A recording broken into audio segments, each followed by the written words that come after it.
Ever wish that all patterns came with pockets? With the technique I'm going to show you today, it's easy to add side seam pockets to nearly any garment you make in just 15 minutes. Not only that, but I'll show you a special method that creates clean, smooth pockets without linings that gape or bag out at the hips. Once you learn this, you'll be adding pockets to everything. Side seam pockets, also called inseam pockets, are sewn directly into the side seam of a garment at the hip level. Think of them as hidden storage that becomes part of your garment's structure rather than a visible add-on feature like a patch pocket. Now, before you get excited about adding pockets to everything in your sewing queue, let's talk about when side seam pockets work best. Garments that are fitted at the hip can actually be distorted by pockets. The bulk can create unwanted bumps and pull lines that throw off your silhouette. For fitted garments, you're better off with patch pockets, slash pockets, or welt pockets. I'll talk a little bit more about different kinds of pockets later if you're curious, but for now, know that you still have lots of options no matter what style you're making. Side seam pockets really shine on A-line dresses, loose-fitting pants, and skirts with some ease through the hips. They even work on some coats and jackets, and they can be combined with other kinds of pockets too. They're perfect for casual wear where you want function without sacrificing style. You'll need just a few things to get started. First, a pocket template. You can borrow one from an existing pattern or download the free template I've linked in the description below. Once you download it, keep it on hand and you'll be able to add pockets to anything you want. You'll also need pocket lining fabric, and here's where you can have some fun. I saved scraps of lightweight fabric specifically for pocket linings. Liberty lawn, silk, or rayon challis and fun prints make delightful hidden surprises. You can absolutely use your main fabric too, as long as it's not too bulky. The key is choosing something that won't add unwanted bulk to your hip area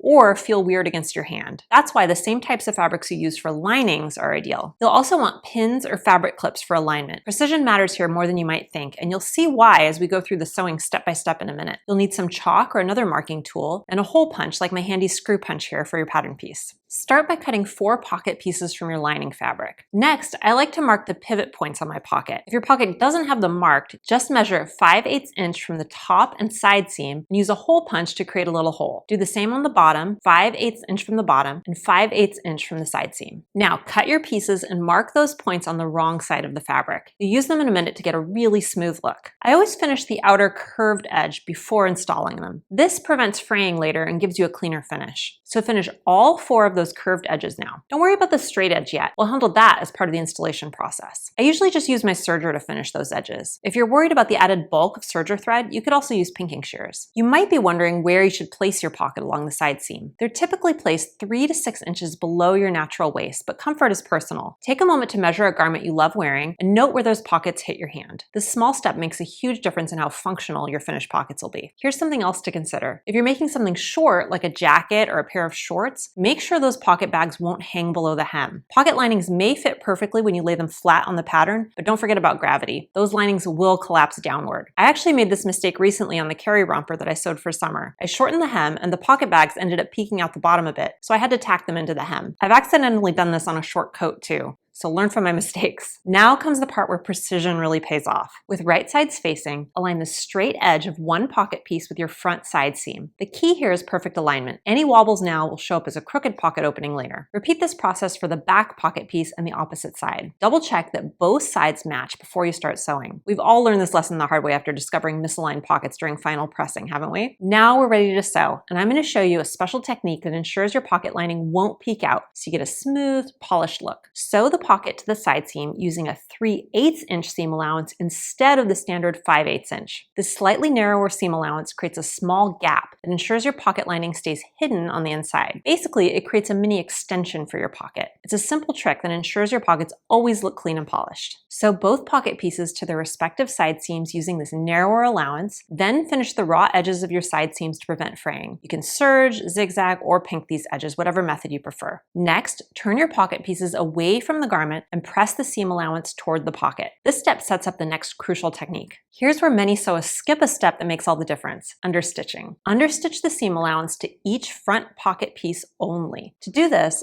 all you need to do is sew the seam allowance to the pocket, stitching very close to the seam line. This creates a flat, crisp line and prevents the lining fabric from rolling outward where it might be visible. Notice I said front pieces only. That's intentional. You want the pocket to naturally pull toward the front of your body, not the back. This creates a more comfortable and functional pocket opening. By the way, remember earlier when I mentioned that side seam pockets aren't suitable for all garments? That's okay, because there are many other types of pockets you can add. And for tailored garments like pants, jackets, and coats, my go-to is a classic welt pocket. Welt pockets are a little trickier than side seam pockets, but the result is so worth it. So if you want to dive deep on creating them, you're going to love this month's upcoming workshop at Seamwork. By the end of this workshop, you'll know how to sew an easy self-welt pocket, a single welt pocket, and a double welt pocket. You'll learn how to adjust for different fabrics, troubleshoot common issues, and see examples of gorgeous finishing details you can add. You'll be able to add welt pockets to pants, jackets, coats, and more for that polished, tailored look. Check the link in the description below to join us. Now for the satisfying part, forming the actual pocket.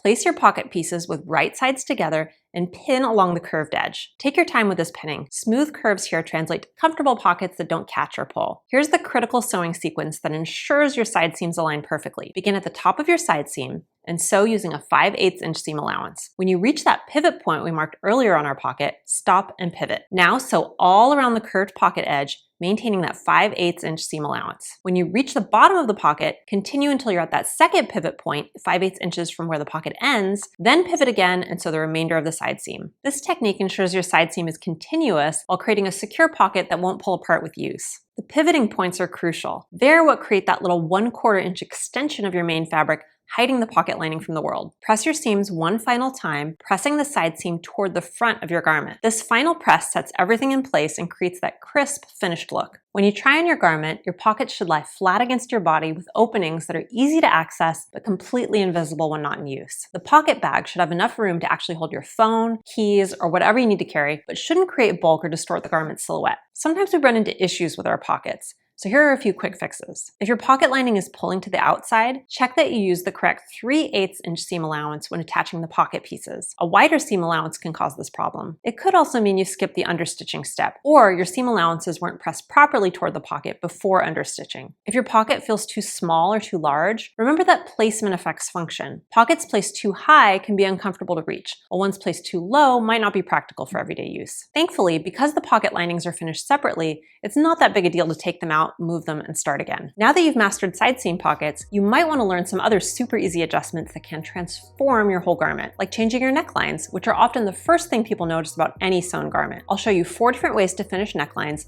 that'll give you tons of options for modifying anything you sew, so watch this video next.